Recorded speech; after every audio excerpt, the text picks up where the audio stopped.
जानते हो, हमारे बीच मिस्टर अतुल चौहान, जो बहुत कम उम्र में अपनी ऊंचाई, ऐसी ऊंचाई पे पहुंच गए हैं कि वहां जो है ना बहुत कम आदमी पहुंचते हैं। आज हम इनको अपने पॉडकास्ट में, हमारी ये पहली वीडियो है पॉडकास्ट का, जो आज हम अतुल चौहान का इंटरव्यू लेने जा रहे हैं। इनसे पूछेंगे कि इनकी सफलता की क्या सीढ़ी है, ताकि हर एक युवा को एक मोटिवेट मिल सके कि हम भी ये कर सकते हैं। तो सबसे पहले अतुल चौहान जी, आप हमारी जनता को ये बताएं कि आप इस ऊंचाई पे कैसे और अपनी कौन सी मेहनत की सीढ़ी है जिससे आप इस ऊंचाई पे पहुंचे हो। सबसे पहले ऑल एवरीवन गुड मॉर्निंग। और ऐसा कि जैसे कि अभी मोहन जी आपने मुझसे बोला है कि मैं किस तरह से इस ऊंचाई पर पहुंचा हूँ। एक कोई भी अगर युवा है उसके लिए एक मन में और एक दिल में यही चाहत होनी चाहिए कि मुझे उस ऊंचाई पे पहुंचना है, और उसको कैसे मेरे को क्रिएट करना है। थोड़ा सा अपना धैर्य बना के रखें। किसी भी काम को करने के लिए सफलता की पहली सीढ़ी पे चढ़ना जरूरी है, ना कि सीधा छत पे चढ़ने की जरूरत है। तो कोई छत पे एकदम से चढ़ नहीं पाता, तो वही एक धैर्य के हिसाब से 1 बाय 1 सीढ़ी को हम कवर करते हुए और धैर्य को बनाते हुए और अपना मेल जोल सबसे इक्वल रखते हुए और अपना एक जो कहते हैं अगर वाणी हमारी एक तरह से है एकदम प्योर और एकदम से नॉर्मल वे में सबसे बात करते हुए उस चीज़ को अचीव करना है। पहले हमें कुछ सीखना है, तभी हम किसी को सिखा पाते हैं। तो उसके पीछे सबसे पहले अगर मैं कहूँगा तो मेरा धैर्य है कि मैं बहुत कुछ सहन करके और धैर्य करके ही उसके आगे पहुँचा हूँ।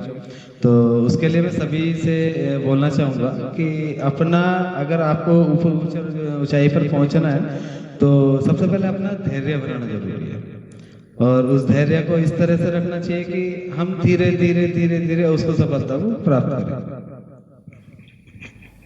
तो जैसे सर आज हमारी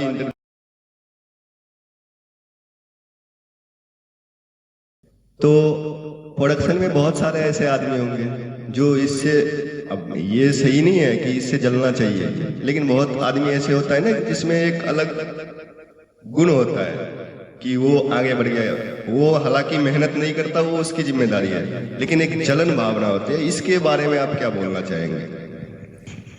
जैसे कि आपने बहुत अच्छा क्वेश्चन किया है कि मेरे लिए कि मैं प्रोडक्शन मैनेजर ऐसे, तो उस चीज में जलने वाले क्या है, जलने वाले तो जलते रहे। एक कहावत शायद आपने सुनी और बहुत पुरानी है, हाथी चलता है तो कुत्ते तो भौंकते हैं, तो उनको इग्नोर करते चलना चाहिए। और दूसरी बात जलन की बात रही, तो जलने वाले जलते रहे बट अपना काम अपना सही से करते रहे, और उनको सबको इस तरह से अवॉइड करें कि जैसे कि तुम्हारे कान से मच्छर हो गया, इस तरह से करना चाहिए मेरे हिसाब से। तो बाकी सबकी मेंटेलिटी हम चेंज नहीं कर सकते। दूसरी बात, 5 उंगली बराबर नहीं होती है। कोई ना कोई आपको इस लाइफ में, और यही नहीं कि यहाँ पे नहीं, आपकी पूरी लाइफ में ऐसे बंदे मिलेंगे कि इक्वल नहीं मिलेंगे। आपके कुछ खिलाफ होंगे तो आपके कुछ साथ होंगे, तो आप जो साथ है उनको पॉजिटिव लो ना, निगेटिव तो वो कर ही रहे हैं तो उनको इग्नोर करो। इस तरह से हम चल सकते हैं। चलो, ये तो हो गया आपकी कंपनी लेवल की, जो हमने आपसे अभी तक क्वेश्चन पूछा है उसमें आपने हमारी जनता को अपने बात बताया। अब हम आपके कॉलेज लाइफ पे चलते हैं। अब जब कॉलेज में थे तब की थोड़ी सी एक होती है ना कॉलेज लाइफ की थोड़ी सी लव स्टोरी, या अपना एक मित्र फैन, उसके बारे में थोड़ा सा कुछ बताओ। जैसे कि आपने कहा कि कॉलेज फ्रेंड की, तो लव स्टोरीज नथिंग पॉसिबल, क्योंकि मैं ऐसे बैकग्राउंड से हूँ कि लव मैरिज का तो कोई मतलब ही नहीं है, लव का कोई मतलब ही नहीं है। और अगर हम करते हैं कि कॉलेज में लव और या फेयर, ऐसा कुछ नहीं था। फ्रेंड थे, काफ़ी थे, और यहाँ तक कि गर्ल्स बॉयज़ काफ़ी फ्रेंड थे, बट एज ए फ्रेंड। और अगर फ्रेंड के हमने देखा जाए तो मेरा सर्कल काफ़ी बड़ा है पीछे का, अगर देखा जाए तो उसको मैं, काफ़ी लोग हैं, मैं एक का पर्सनली नाम नहीं लेना चाहूँगा, काफ़ी हैं जो क्लोज भी हैं, तो ऐसा कुछ नहीं है। और पढ़ाई को लेकर मैं सबसे पहले था कि हमें सबसे पहले पढ़ाई करनी है, उस काम के बाद मेरे को दूसरे एंगल पे जाना है, तो फोकस मेरा ऑन स्टडी में था। तो फ्रेंडली और एक मजे मस्ती वो एक चीज़ अलग होती है, बट ऐसा कभी कुछ नहीं। ये तो आप कह रहे हो, हमारे उधर होता है ना, जब हम भी कॉलेज जाते थे तो एक मित्र मंडली होता है। जब भी कॉलेज की कैंटीन होती है, वहाँ पे हम लोग 4-5 लोग बैठते हैं, वहाँ पे कुछ बात होती है, वहाँ पे प्यार मोहब्बत का बात होता है। वो हर एक की लाइफ में ऐसा होता है। कहीं तो दिल आपका फिसला होगा। दिल फिसलने वाली बात नहीं, बट हाँ एक वो इंसिडेंट मेरे को याद आ रहा है यार। जैसा आपने कहा प्यार मित्र की बातें हैं, कुछ हम 4-5 लड़कों का एक ग्रुप था। तो उसमें क्या था, लड़की कोई किसी से कोई किसी से, बट ये कि कोई सामने से नहीं आया। उनके नाम लिख दिए, सबके नाम लिख दिए, उसके बैग का ये निकाल लिया, उसके बैग का वो कर दिया, नाम तक लिखे गए। उसमें हम 4 बंदों का नाम क्लियर हो गया, बट उसके बाद ये आइडेंटिफाई नहीं कर पाए कि हाँ ये किसने किसका नाम लिखा है। और जिसमें कि मेरा एंगल तो कुछ नहीं था। हाँ मेरा था एक मजा मस्ती में और सबका सपोर्ट एकदम साथ चलना, वो मेरे साथ था। चलो ये सब तो हो गया अतुल जी। अब थोड़ा सा जो है ना प्रोफेशनल लेवल पे आते हैं। जैसे अभी एक आप जो काम कर रहे हो, मेडिकल डिवाइस जो कंपनी है जो मेडिकल बनाती है, सर्जिकल आइटम बनाता है, उसमें आप काम कर रहे हो। बहुत सारे आदमी ऐसा है ना कि उसको पता ही नहीं है कि कंपनी में कौन कौन से डिपार्टमेंट होता है। बहुत कम आदमी जानता है। बहुत आदमी जानता है कि बस एक अकाउंट्स होता है, क्यूए के बारे में किसी को पता नहीं होता है, क्यूसी के बारे में किसको पता नहीं होता, प्रोडक्शन तक कोई नहीं जानता है। जो कॉर्पोरेट में रहता है वो बस अकाउंट्स को जानता है, फाइनेंस को जानता है। हम लोग मैन्युफैक्चरिंग में आए हैं, तो हम उनको ये समझाने की कोशिश कर सकते हैं कि एक मैन्युफैक्चरिंग कंपनी में कितनी डिपार्टमेंट होती है और कितने कितने कौन कौन से रिस्पॉन्सिबल आदमी होता है जो उसको हैंडल कर सकता है। अगर मैन्युफैक्चरिंग प्लांट में अगर बात करते हैं, तो मैन्युफैक्चरिंग प्लांट में क्या होता है ना, किसी भी प्रोडक्ट को लेके उसका मैन्युफैक्चरिंग करना, उसका प्रोसेस क्या है। और दूसरी बात डिपार्टमेंट की आप बात कर रहे हो, मैं फोकस नहीं कर देता हूँ। तो सबसे पहले हमारा जो अकाउंट्स और एचआर एडमिनिस्ट्रेशन जिसको बोल देते हैं वो हो गया। उसके बाद फिर क्यूए आ जाता है, क्वालिटी एश्योरेंस। क्वालिटी एश्योरेंस में भी एक स्टेप और आता है आईपी क्यूए, जो इन प्रोसेस क्वालिटी एश्योरेंस होता है, तो उसके अकॉर्डिंग होता है, वो क्यूए के अंडर में होता है। उसके बाद क्यूसी आता है, जिसको हम शॉर्ट में क्यूसी बोलते हैं, बट पूरा नाम क्वालिटी कंट्रोल, जो क्वालिटी को लेके कोई भी मटेरियल है, कोई भी डिस्पैच है, उसकी क्वालिटी चेक, मतलब एक चेक पैरामीटर जो होता है उसको चेक करना। इस प्रोसेस का काम क्यूए और क्यूसी का काम इक्वल होता है। और अकॉर्डिंग अगर देखा जाए तो मैन्युफैक्चरिंग प्लांट में, तो इस चीज को अगर देखा जाए तो काफी चीज ऐसे होती हैं कि जो क्यूसी का काम होता है और कुछ उसमें क्यूए का डॉक्यूमेंट्स का काम होता है। क्यूसी और क्यूए एक ही पार्ट का होता है अधिकतर। दो आगे प्रोडक्शन की बात करते हैं, प्रोडक्शन में भी काफी एक वेरिएंट होता है।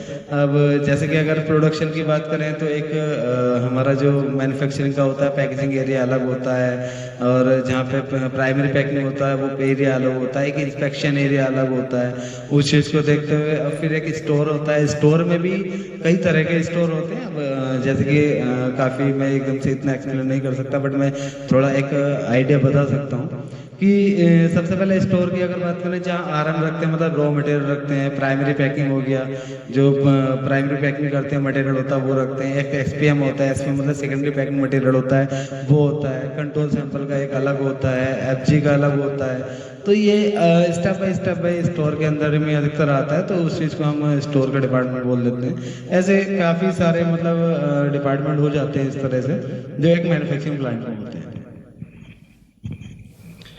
तो ये सब सुनने के बाद मुझे लग रहा है कि आप लोग कॉर्पोरेट से आगे हो। कॉर्पोरेट में तो बस डॉक्यूमेंट का काम होता है, यहाँ आप लोग मैन्युफैक्चरिंग का काम कर रहे हो, मतलब आप कॉर्पोरेट से आगे चल रहे हो। अभी दूसरा सवाल मेरा ये है कि अभी एक फिल्म आने वाला है बॉर्डर 2, आप इसको किस नजरिए से देख रहे हो? बहुत अच्छा क्वेश्चन है, और ये हमारे और इंडियन के लिए काफ़ी अच्छा एक मूवी देखने का, सभी देखें मैं तो ये कहूँगा। और उस मूवी में मेरे को ये लगता है कि जो सबसे बेस्ट पार्ट लगा है कि ना ही बीएसएफ, ना एयरफोर्स, ना नेवी, कोई अलग नहीं है। सब हमारे लिए एक है, और किस तरफ से हमारे पास दुश्मन आ सकता है, हम उसको वहां से कहाँ कवर कर सकते हैं। ये सारी फोर्स एक ही है, इंडियन है सारे, बट उनको एक दिया गया है कि आपको इस एरिया को कवर करना है, आपको इस एरिया को कवर करना है। तो इसमें हमें काफी कुछ अच्छा देखने के लिए मिलेगा और काफी सीखने को मिलेगा कि चाहे वो कोई सा भी धर्म हो, वो सब हम एक है। इस तरह से हम इंडियन जो बॉर्डर 2 अभी आने वाली है उसको रिलीज करते समय हम उसको देखेंगे।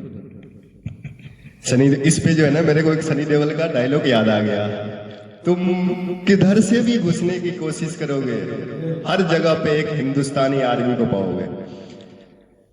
बॉर्डर 1 हमने देखा था, बॉर्डर भी देखा था, बॉर्डर 2 भी अभी हम सब लोग को ये बताना चाहते हैं कि बॉर्डर 2 सब सिनेमा हॉल में ही जाके देखना, क्योंकि आजकल मोबाइल में बहुत सारे ऐसे ऐप चला दिया है जो आज रिलीज होता है कल देख लेता है। उससे क्या होता है ना, उससे जो फिल्म क्रिएटर होता है उसकी थोड़ा सा जो है ना मोटिवेशन लो हो जाता है। इसलिए मैं सबको यही बताना चाहता हूँ कि ये फिल्म बहुत अच्छा फिल्म बन रहा है, इसको आप सिनेमा हॉल में ही जाके देखना। ये फिल्म अभी तक का सबसे बड़ा फिल्म होने वाला है।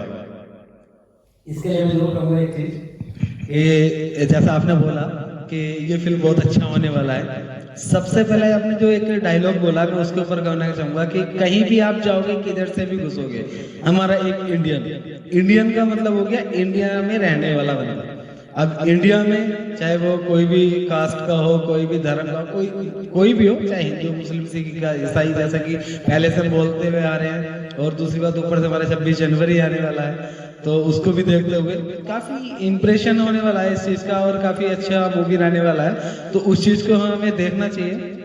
और इस चीज के बारे में तो मैं यही कहूंगा कि भारत माता की जय, और हमेशा हमारा भारत ऐसे ही खेलता रहे, हम तो यही कहना चाहते हैं। तो अभी एक क्वेश्चन, लास्ट क्वेश्चन है सर आपसे। मैं ये पूछना चाहता हूँ कि अभी हमारे देश में बहुत सारे ऐसे पार्टी है, थोड़ा सा पॉलिटिकल क्वेश्चन, बहुत सारा ऐसा पार्टी है, अब सबसे अच्छा पार्टी अभी के दौर में किसको मानते हैं? देखो, पार्टी के बारे में तो मुझे इतनी नहीं है, बस ये, बट उस चीज को अगर देखा जाए तो अभी तो पार्टी जो चल रही है वो आप सभी को पता है कि कमल हमारे भारतीय जनता पार्टी चल रही है, और इस चीज को हम इसको करने वाले हैं।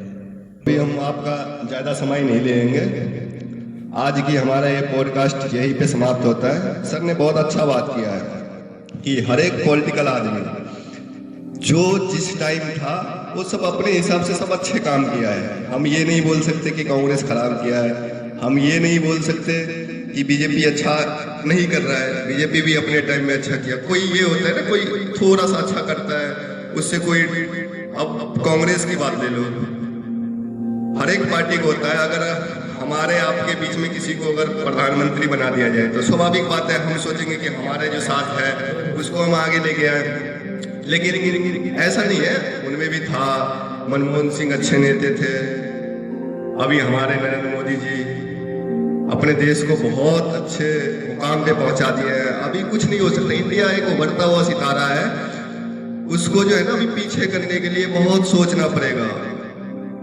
तो आज का पॉडकास्ट हम यहीं पे समाप्त करते हैं। अतुल चौहान जी को हम धन्यवाद देना चाहते हैं कि इन्होंने हमें अपना कीमती वक्त दिया है। Thank you so much sir, all the best.